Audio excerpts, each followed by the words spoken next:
तिष्ठदशाङ्गुलम्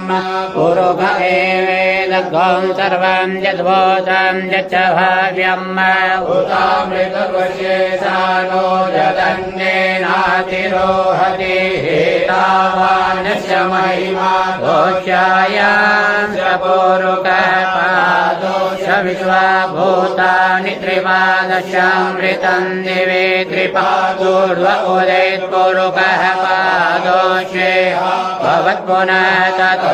विक्वं व्यक्रामत्साशनानशने अभेदतो विराड जायत विराजो अधिपूरुकः सजातो अव्यर्च्यत पश्चात् भूमिमतो पुरा तस्माद्यज्ञात् सर्वभूतः संवृतं मृगराजम्